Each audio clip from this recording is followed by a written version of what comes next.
right. His name has already been mentioned on this program, but we're going to dig a little bit deeper into Jordan Addison. There's been a lot of conversation about him transferring from Pitt to USC, everything that's happened with the NIL, and we'll talk a little bit about a new NIL deal that he does have, but he told reporters after practice that the transition really hasn't been exactly what it was all cracked up to be. I'll read a quote from him. He says, quote, "The transition hasn't been as smooth as I thought it was going to be, but the family that they got here welcomed me in and they have been helping me out, so they made it a lot easier." Carl, I know you've talked about this in the past. Is Addison alluding to the issues with the NIL deal, or is this something different? Well, I think it's very loaded. I think that initially, when there were reports that he hadn't received all his NIL deal, I think that that obviously leads to some frustration.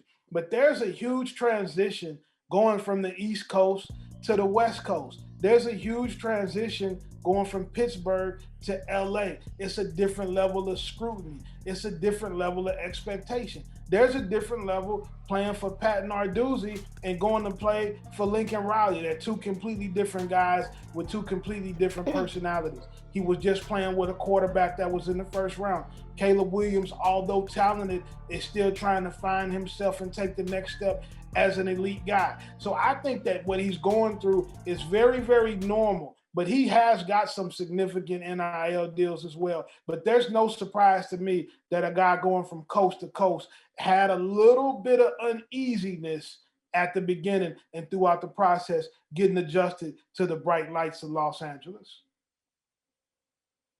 You know what worries me about all this is that whenever I ask someone there at USC involved in the program what's going on with Jordan, I keep being told, hey, don't worry about it. It's going to be okay.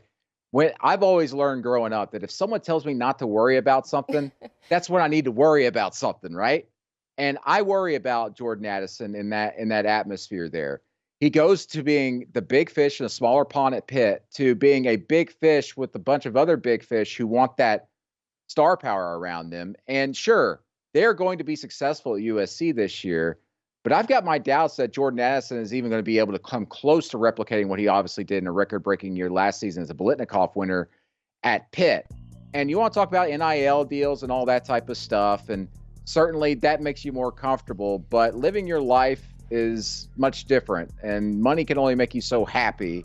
And so when he signs this NIL deal with United Airlines recently, right, and starts putting all these pictures up on Instagram of him sitting in the cockpit, saying, whatever he's doing in these photos, sitting there, that is a forlorn man. Look at that. Look how sad he looks in those pictures, just looking out the window as if he sees a plastic bag floating in the breeze with the American Beauty soundtrack blowing behind him. The good news, though, I would say this for any USC fans worried, is that if he wanted to fly to Pitt to watch the backyard brawl on a Thursday night before going back to LA to play in the season opener, there's no direct flights. United doesn't have any direct flights from LAX to Pitt. So he's got to connect. He can't make it. So don't worry about him leaving LA to go back home to Pitt, where I think he would have been more successful this year on an individual level. Hey, Brandon, listen, cry me a river. At the end of the day, the kid made a decision. He was the Biletnikoff winner. He was already scheduled to be a first-round pick. He had a great quarterback transfer in the Pitt, and he made a decision to go to LA. And life is filled with decisions from big boys. This is a big boys game, and it's played with big boys rules. Nobody made you go to LA. Nobody made you go into the transfer portal. That's a decision that you made. And so you better make it work, because making it work is what's best for you, is what's best for your family, is what's best for the USC Trojans, who was your team now. But we can't make these decisions and then cry and say, woe is me. You there, you chose the bright lights. It's the big time. Get it done, baby. I want to see the work on the field and the production. No excuses. Absolutely. Absolutely. I'll say this.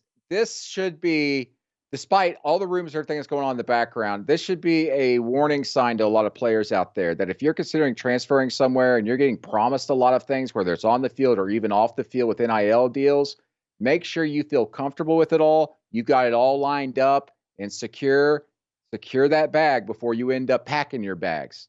Because sometimes you'll go into a situation and everything they promise you is not exactly what they're going to deliver to you. Having said that, he's going to put up some good numbers this year. But Carl, I want to ask you this: does he hit 1,000 yards receiving this year at USC in that offense?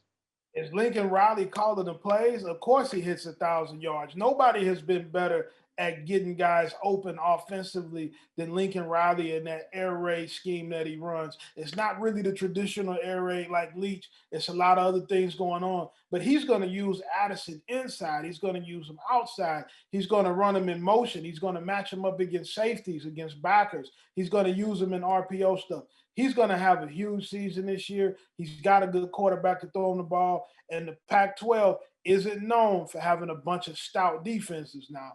I think he has a big year. He may potentially not have as many yards and touchdowns as he had at Pitt a year ago, but may end up being a better football player. Both can be true.